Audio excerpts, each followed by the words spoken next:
occasionally, every once in a while, we'll have somebody come up that is taking some time out of their very busy schedule to give us a special presentation. And this is obviously one of those occurrences. That's why there's going to be limited seating. I imagine there'll probably be another 20 or 30 people trying to come upstairs. They're currently probably looking for parking in the no parking lot. So, we'll get there when we get there. Welcome, welcome. So the talk is, a very candid conversation about 5G. So feel free. There's going to be time for questions at the end. In the interim, we're going to do a quick intro. So Wahab from the IEEE is going to come up in a second here. But I'd like to thank Sengen for hosting us today. So JC and the gang, thank you very much. Quick round of applause for them. We do have a number of other great sponsors that help us out to run all of the events, including this one, and that are companies like VanillaSoft, Fibre Noir, the Canada North Business Association. If you're in Canada, you're part of it. You've got My Business Pure Colo. You've got Robotics Center, the Carleton University Engineering team, Syntronic. So a lot of great sponsors in the region. If you are interested in sponsoring future events, please let me know. We love money, as most people do, and we'd love to take it from you. So without further ado, Wahab will come up and give you a quick intro about Dr. Ibrahim and his role at TELUS. Cheers. Thank you. Thank you, Mike. My name is Wahab al-Muhtadi, and I'm from IEEE. And I'm the president of Consumer Electronics Society, which has been changed the name to Consumer Technology Society. I have the louder for us in the back. Oh, okay. So I see Rad Abdullah is in the back here. Okay, so I will scream here. I do have the privilege to introduce our guest speaker today, Dr. Ibrahim Gedeon. Ibrahim is one of the Global Telecommunications Industry eminent thoughts leader as a Chief Technology Officer for TELUS, a leading national telecommunication company in Canada. He is responsible for all technology development and strategy, security, service and network architecture, service delivery and operational support system, as well as service and network convergence and network infrastructure strategies and evolution. I think it's good. Under his leadership,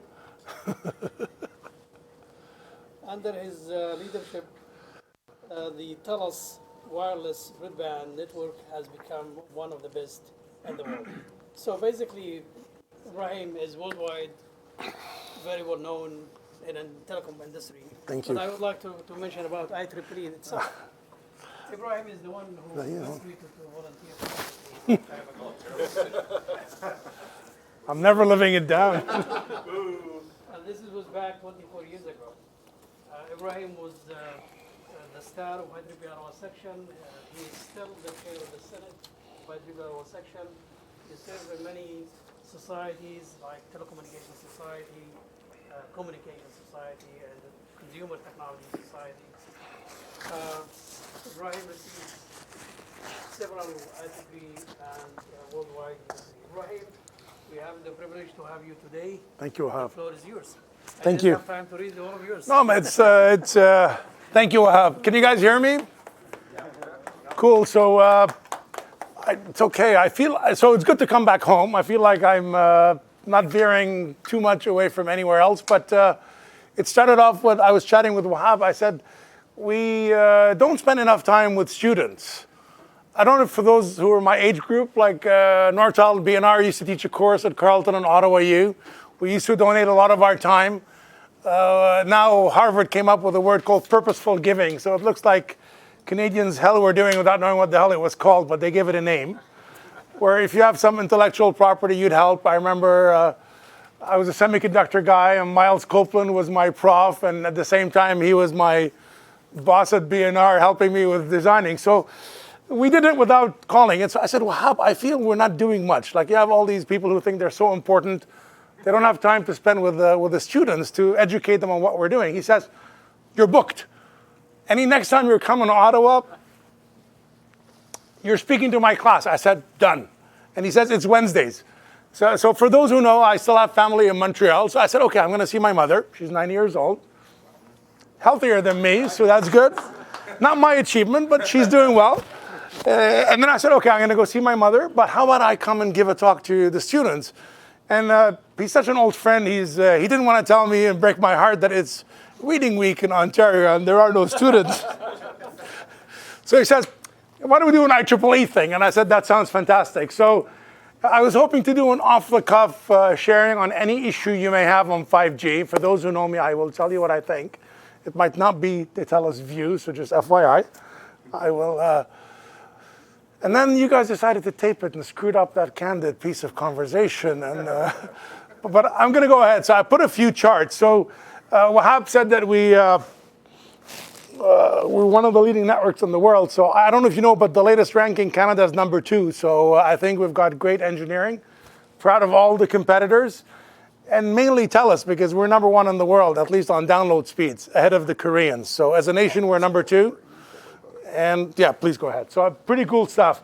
So I don't know how many of you know, but do you know that 5G was first captured in Vancouver in 2014? Did you guys know that?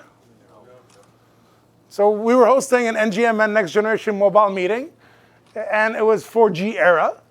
And we said, we're done with 4G. Should we just disband NGMN?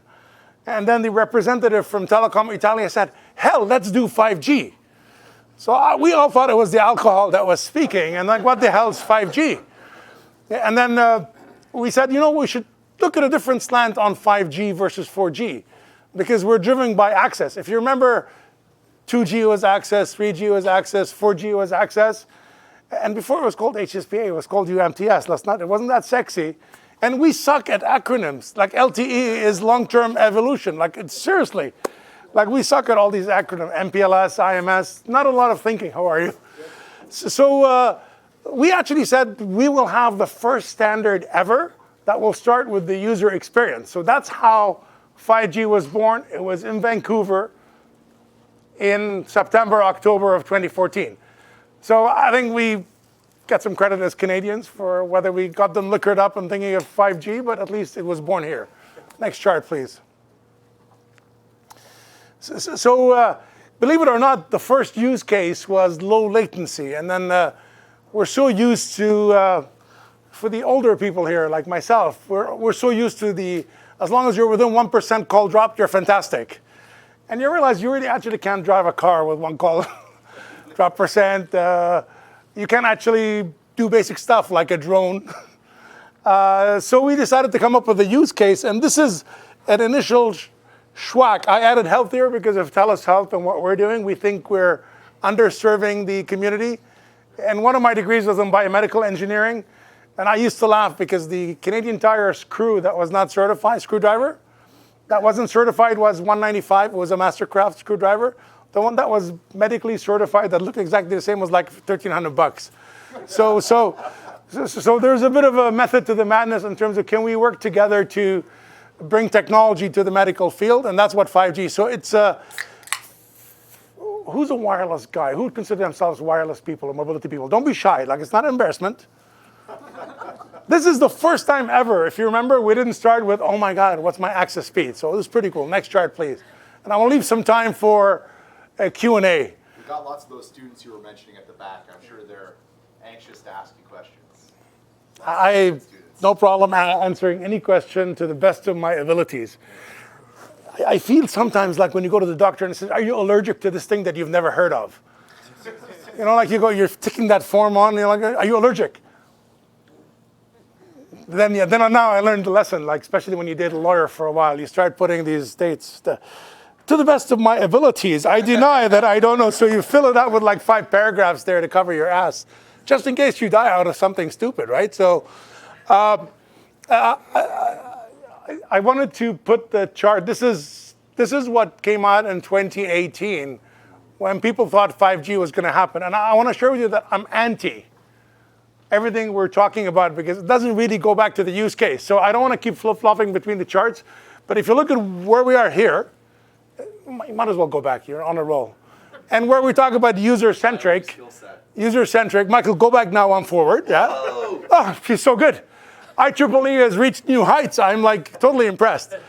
And we forgot about everything. We're now into broadband, which is really cool. Like bandwidth is important, but people stop talking about low latency, stop talking about resiliency, stop talking about N+1, stop talking about disaggregated pieces. Everybody's busy treating 5G like 4G. So I wanted to share this with you.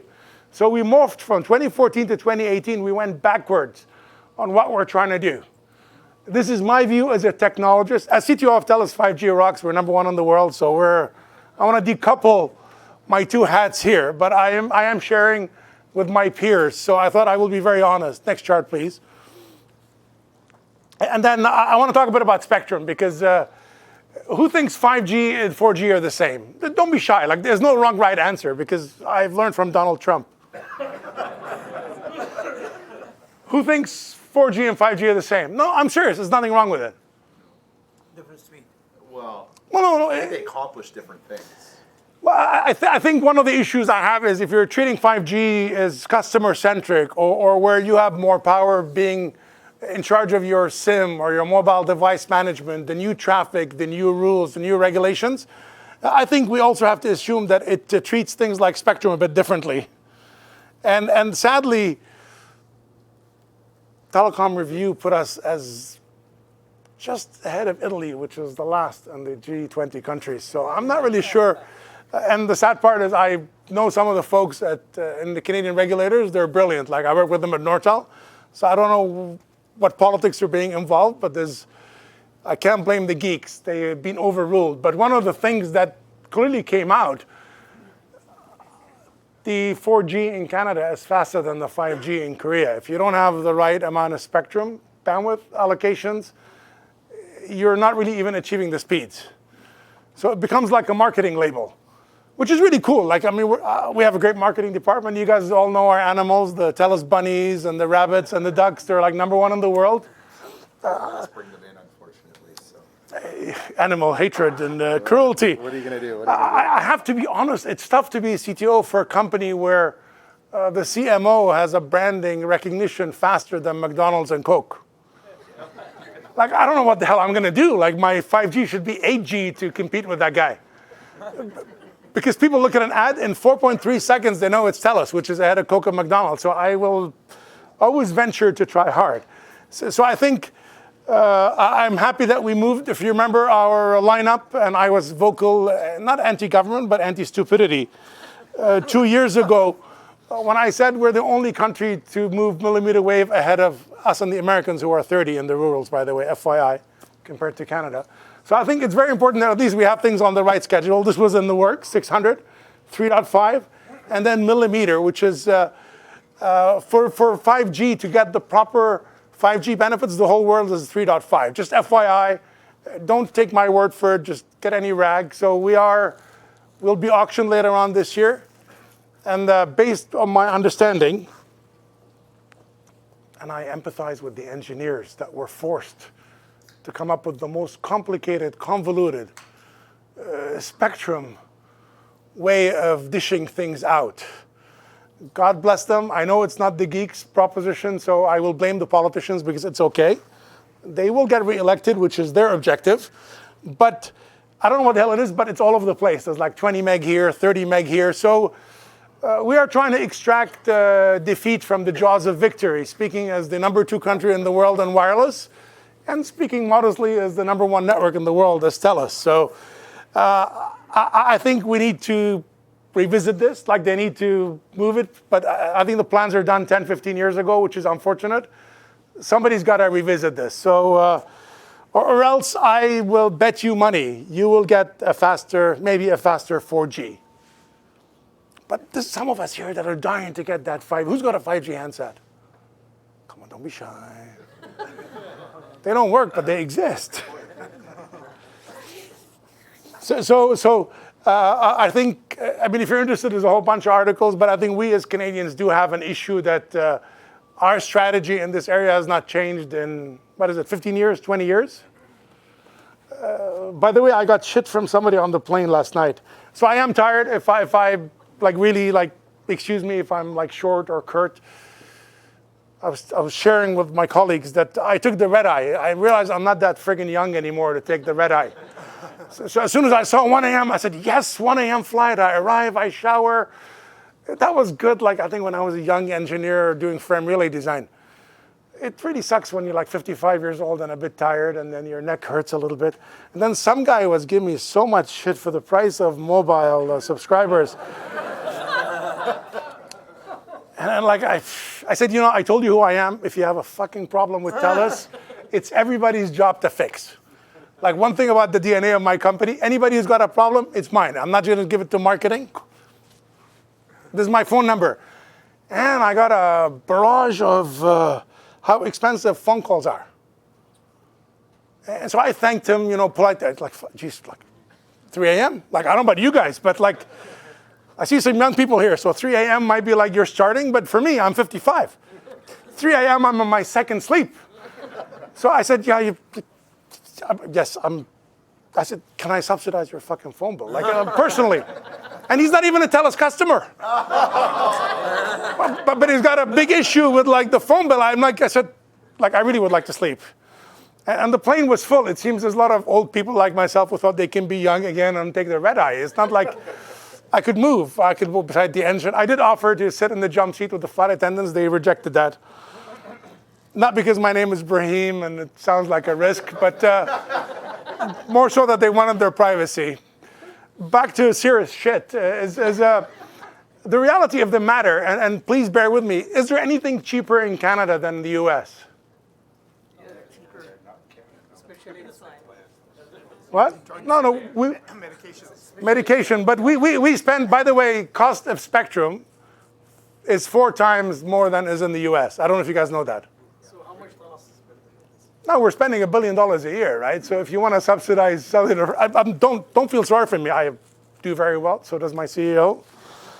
But I'm just sharing with you the reality. Like, it's 4 times X. Toilet paper is more expensive in Canada than the US. Taxes are more, right? Plus, we're less sparsely.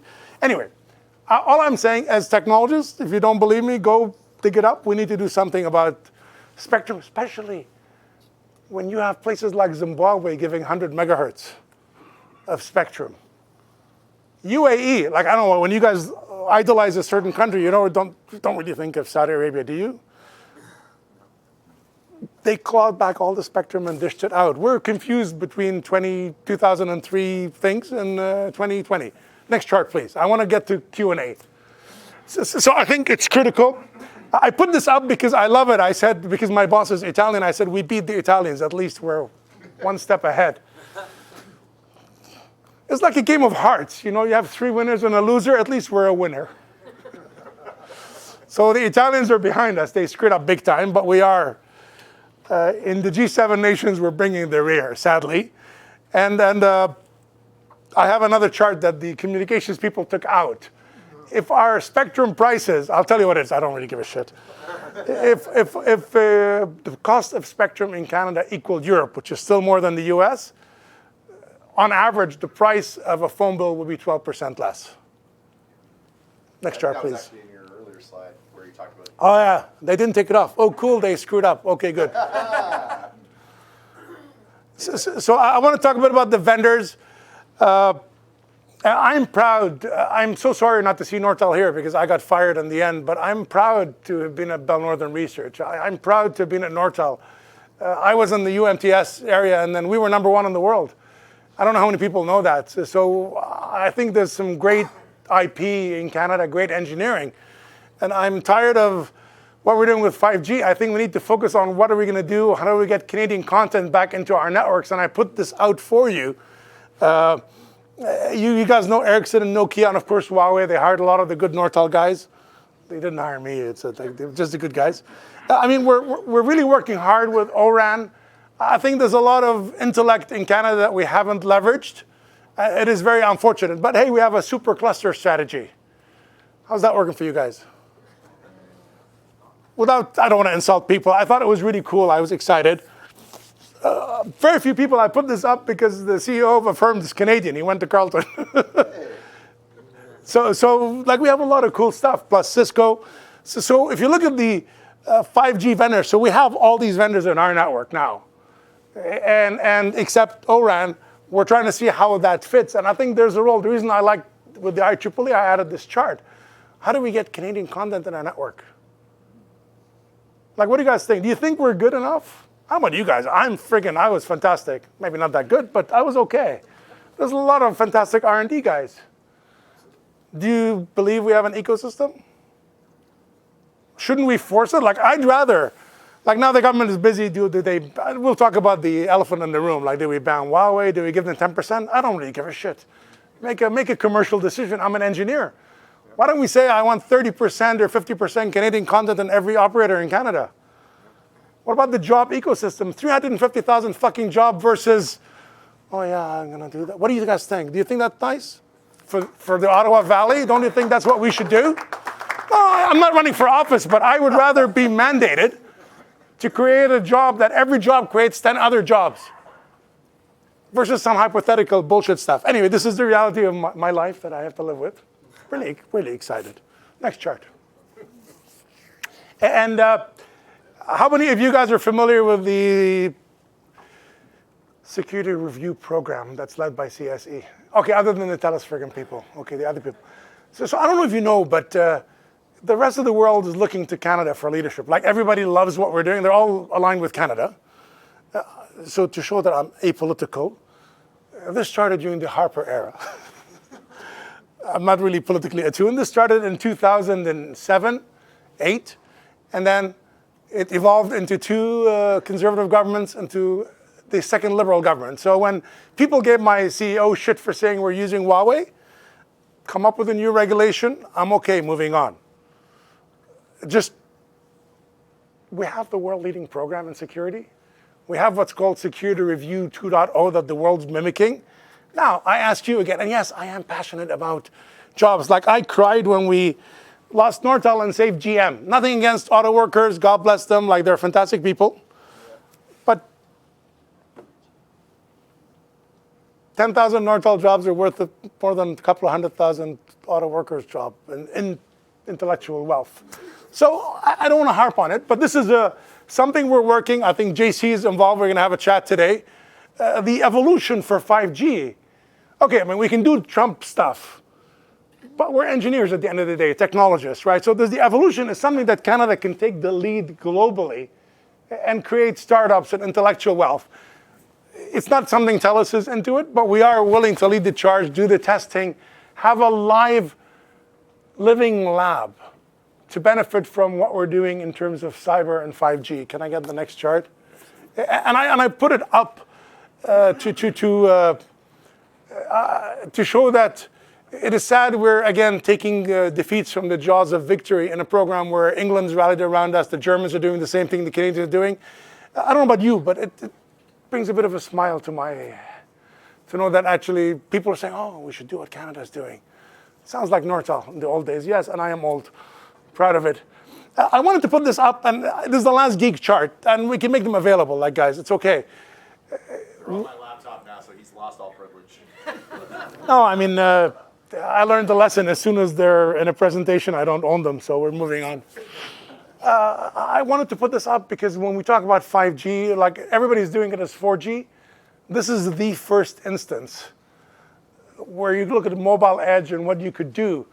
And as enterprises cloudify, they go to their edge to do something with cloud computing, they will need their own edge. That's where 5G becomes 5G different, rather than it's more 4G. So if you look at it, this is the first time where you actually have your own software stack that merges the wireless and wireline applications together, or 5G applications written for 5G, versus just faster. So I'm going to share something. Do you remember, like, the old days, it was, oh, I need a web page? That was like 15 years ago. If I have a web page, I've arrived. Then I need a mobile app. People don't know what the hell they're doing. Just, I need a mobile app. So what they had on paper, they put on a website. So what they had on paper that they put on a website, they built into an app. So you still have to click 700 times, but hey, we have a mobile app. So I think this is the first time where all of a sudden, as you go to your cloud journey, and you could screw that one up too, but if you do it right, you actually have your own mobile edge to leverage, which I think is the key thing. If you don't mind, go to the next chart. And today the press release came out, which is very timely. I didn't know when it was going to come out. We had to fake 5G. We had to use 4G to give 5G effects. And you have 8 gigs of cameras. Today they are never locally switched. So if you look at Ottawa here, so other than TELUS, and we'll talk about it in a second, everything goes to Toronto or Montreal for Rogers and Bell, and you know that, right? We have a local. Outside of Canada as well. Well, we have a local core here, but can you imagine? Can you drive anything like this with 8 cameras, or a drone? Remember the old Gatwick Airport with the pigeons? So there's a cool drone, which is like an eagle or a hawk that they have in Edmonton. You can't fly it using the wireless network with going to Montreal to get switched and come back. Because actually everybody's in the same place. They're 100 meters from each other. So this is what we've achieved here, and the press release came out today. We're pretty happy. We put a Nokia core, pretty cool core, that is dedicated. And I remember for us who remember the old days of the old cores were $2-3 million a core. Now they're a couple $100,000, so they're very affordable. But that's the first 5G type of application of low latency. When we're chatting a bit about autonomous cars, in the future you're going to have cores across the street. So the car manufacturers and telecom operators should work with each other, with the cities. Where's the, yeah, next chart, please. So I'm pretty happy about this. Finally, before we go into motherhood statements, we spend a lot of time. If you remember our history, we're a CDMA operator, right? Like you had to build everything yourself, your own freaking phones, your own applications, everything. This is before the day of smartphones. They were like stupid phones. And then we had to do everything ourselves, and then we were lucky we used to piggyback on Verizon and Sprint and others. We have taken a different stand. We still have some of the marketing guys that still want the TELUS experience. Who buys an iPhone for the TELUS experience? Other than Rod from Sienna. Because we buy Sienna for the TELUS experience. No, but really, like who? We still have people stuck in those days where, oh yeah, they're with TELUS for the experience. Seriously? Because when you go on the Apple Store and you click, it says, oh, hi, I'm the TELUS experience on the Apple Store. So how are you?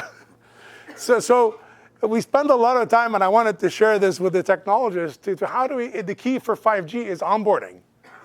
And you got to think of smart city platforms. You got to think of IoT verticals. You got to think of security. So it's pretty high level. This is where I think the next bunch of startups in Canada will provide value add and competitiveness.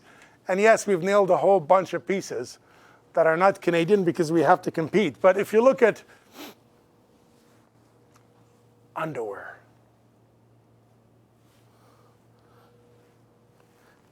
people care. Like I was giving the small example today. Every city, and I hope I'm not insulting the city of Ottawa that I love. Mind you, your traffic is becoming horrendous. I have to admit, it's the city put cameras so they can look at the intersections and count, which is really good for us as citizens, so they can monitor the lights, right?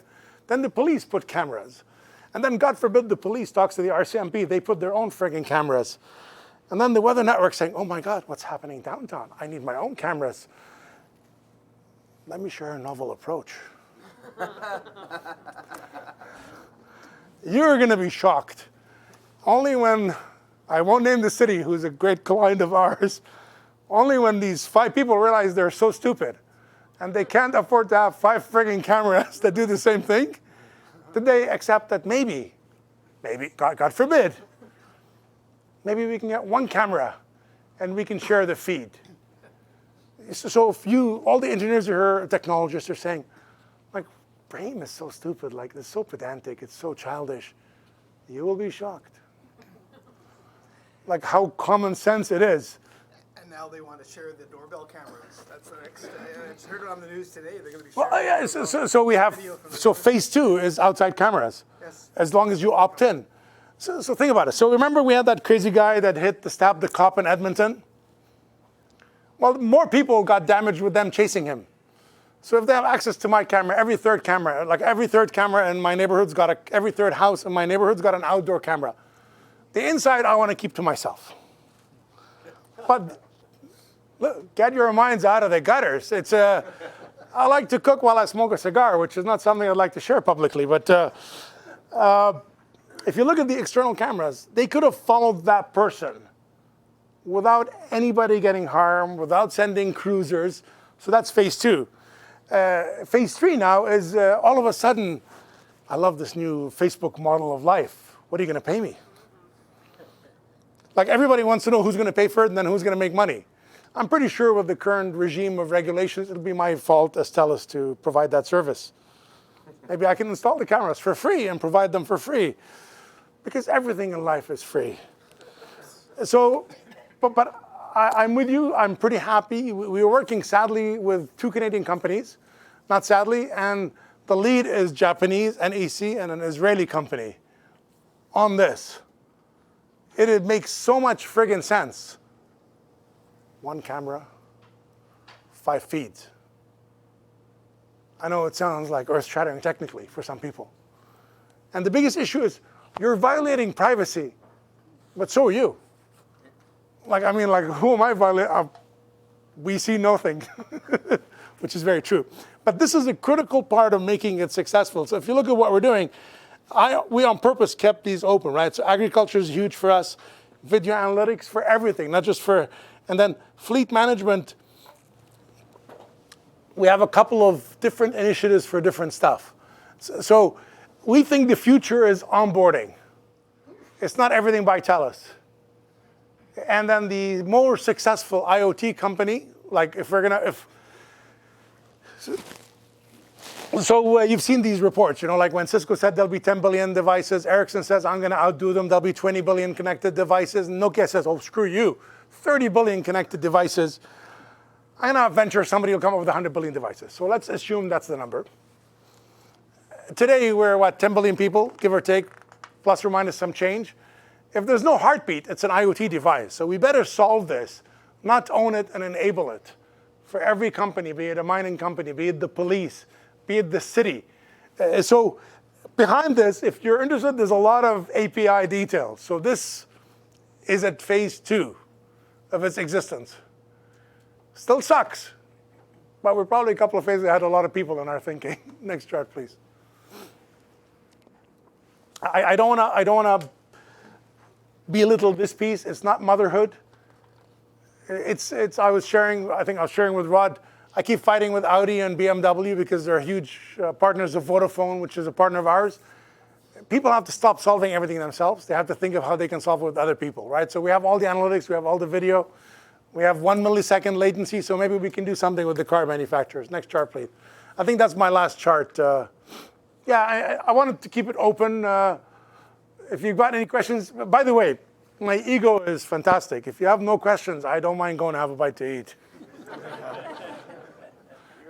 So first one, sure, shoot. Sorry about keeping you away from folks. No, don't worry about it. I just don't want to be mean, but I got curious about seeing ORAN in this slide. So can you tell us a little bit about what TELUS is doing with ORAN?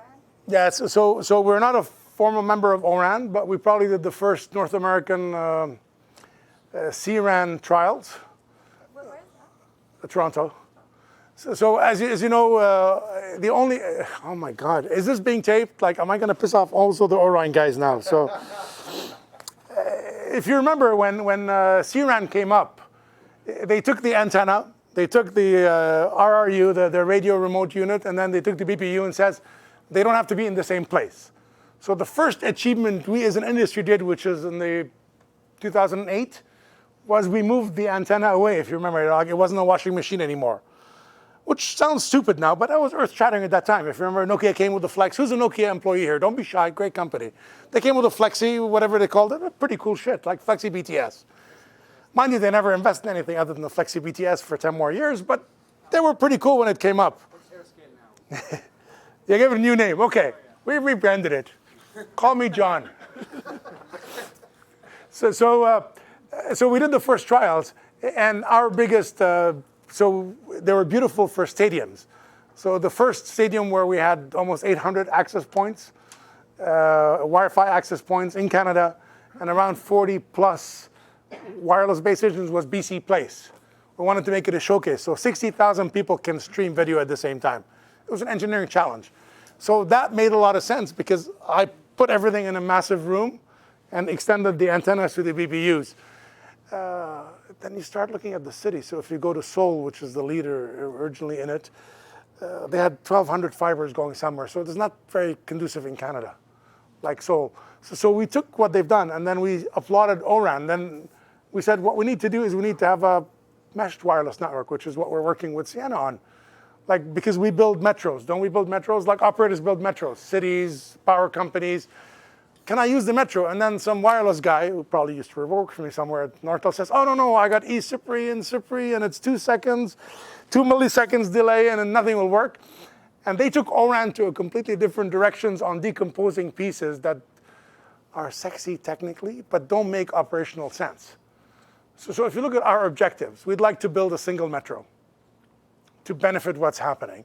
I think we'd like to have the coordination between the RRU and the BBU work whereby you're optimizing the right things, because now it optimizes everything. I bet you money if we go down to the standards, they're optimizing phone calls. How many of us make phone calls? Yeah, but so do I. But I mean, how many use WhatsApp? How many use VoLTE, which is data only?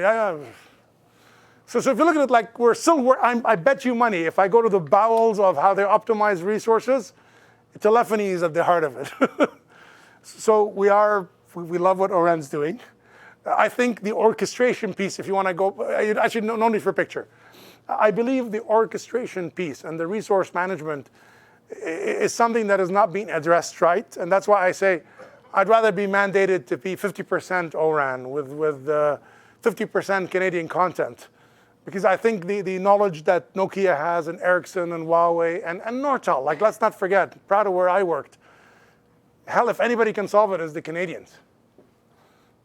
But I'd like that kind of friggin' policy. So yes, we will join O-RAN eventually.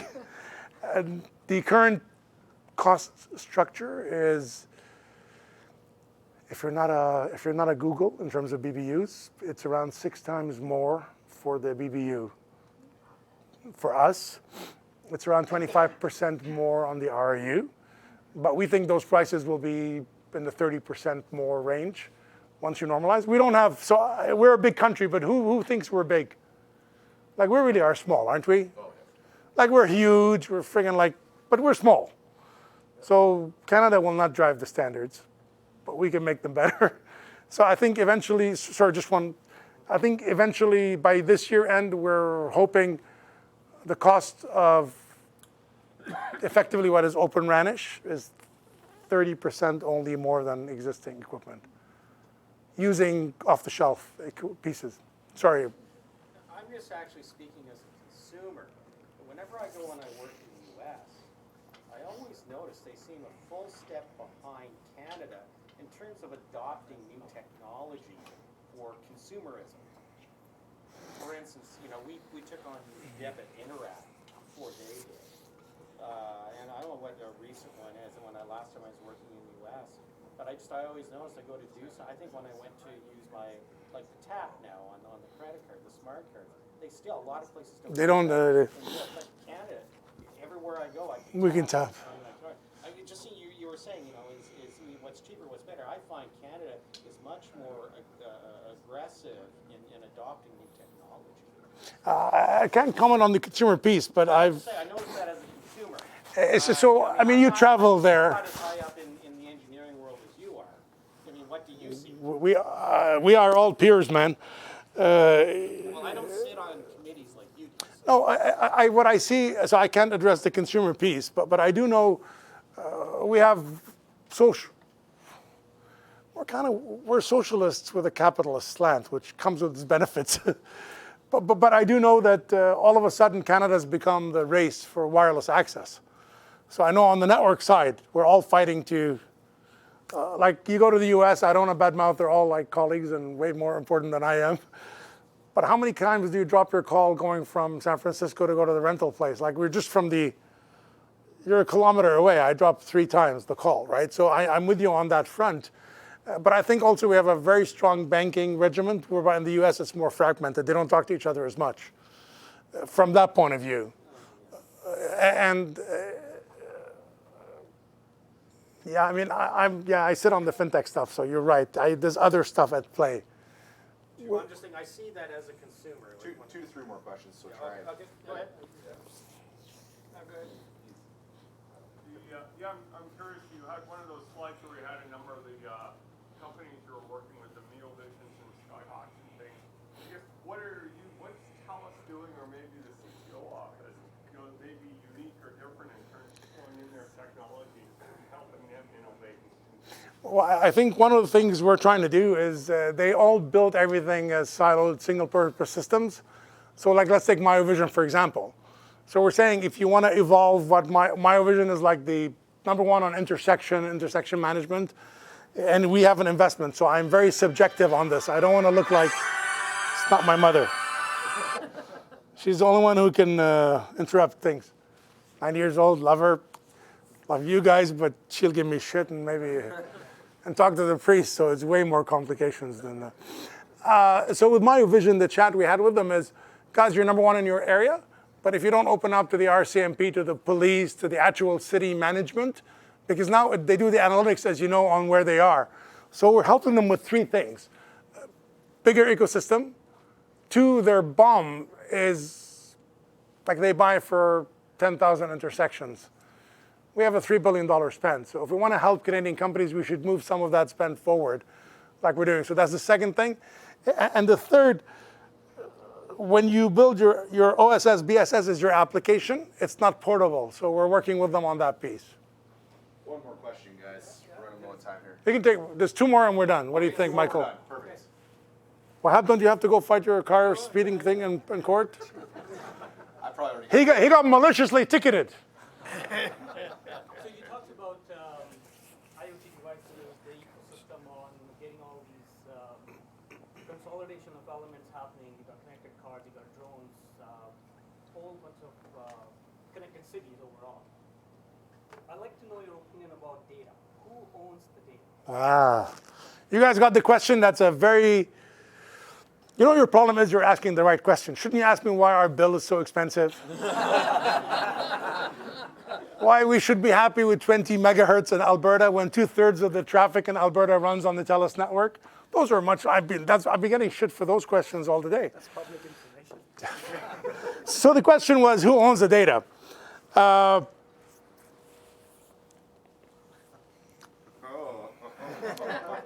Oh, this is a very critical question. I don't. I'm sure the government will get around it. Once they find out that internet exists, they will focus on things like. And by the way,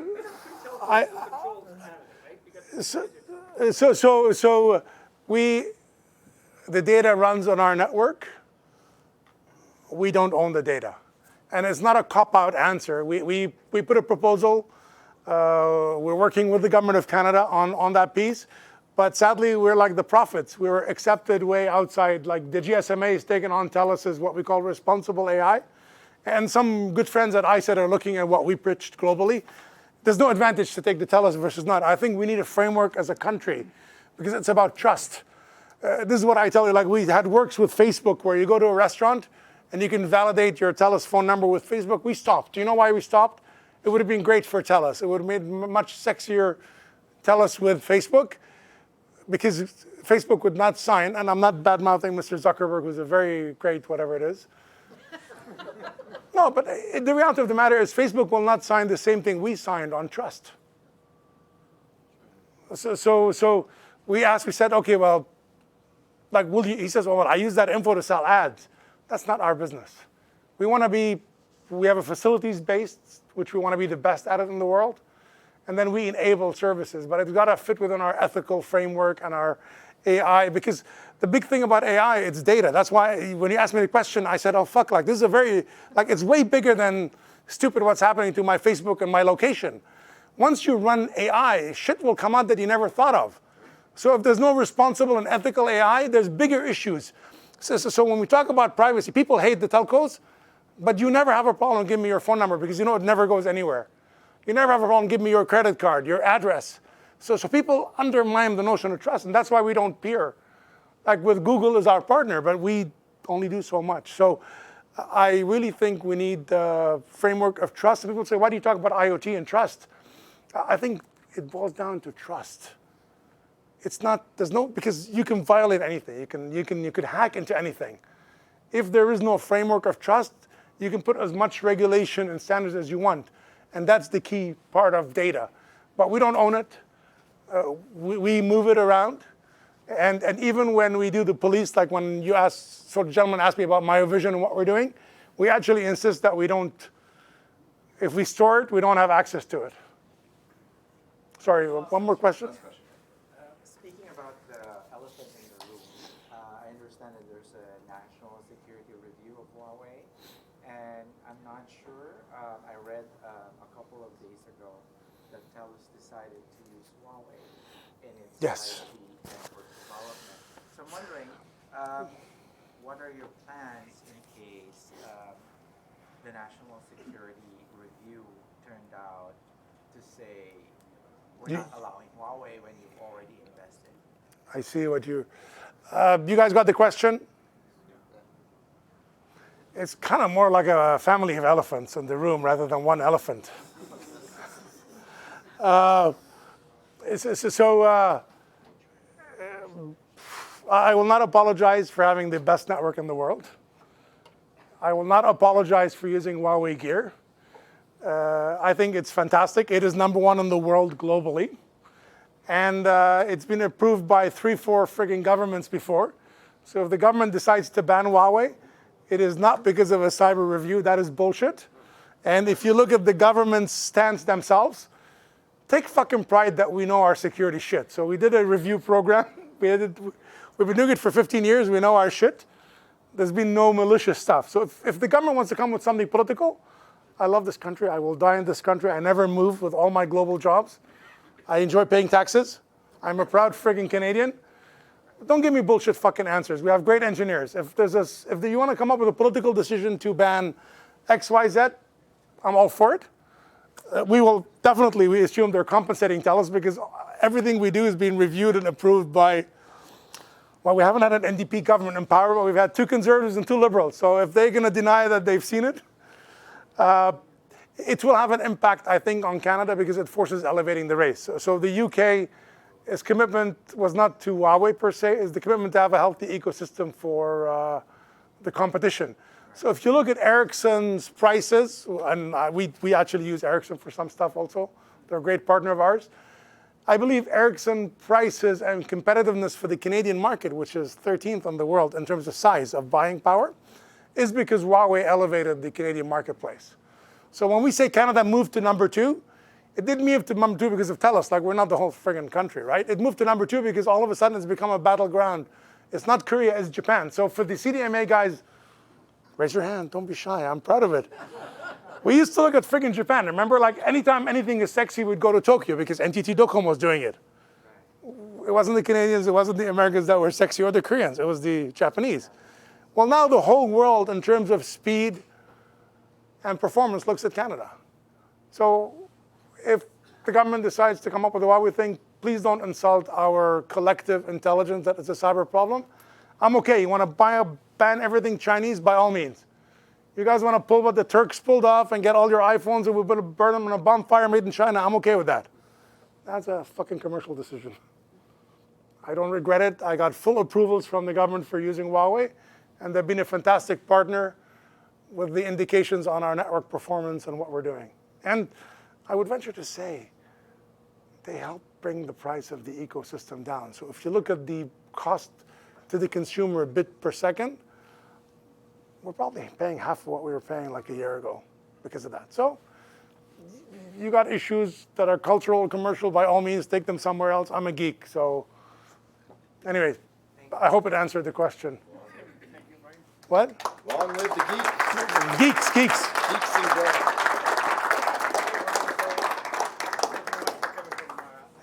I get an award. Yes. I was coming to see my mother, but yeah, I came to see you guys. He's just springing on us. So you have one from the Consumer Technology Society. Thank you. Oh, this is the new name. Yes. Cool. Thank you. Thank you. And this is from the You guys know that Wahab changed the name from the legacy consumer electronics because people would think of fridges. And then he says, how come I can't get friggin' industry to participate on my thing? I mean, I think I'm going with a fridge. Could be a smart fridge. Uber smart fridge. Let's take a picture here with the. Let's take a picture, yes. Here we go. I forgot about IEEE. Are you going to give me a discount on my membership? Or if you're a student. Yeah, that'd be nice. Student discounts. Okay, cool. Thank you. And this is from the Communication Society chapter of Ottawa that you established. That was my, Yes. Thank you. And I do have also a good thing for you. something I can drink, hopefully, after. Well, these are good. They'll go on the wall of fame/shame, but I feel I'm justified in my, Photos for public use as possible right now. Just to, before 3 a.m. That's good. before 3 a.m., that's good. Hold on, let me see what it's, Or to go past 3 a.m. depending on. let me lie if it's not to my liking, but I can drink. Thank you, Wahab. I'm going to start a collection of different vintage IEEE hats, but thank you so much. And a mug from, Thank you, Wahab. from my company as well there. Cool. Cheers. Thank you. I hope, I'm around if you guys want to ask more questions. I hope it got what you guys were looking for. Be civil though. Be nice to me.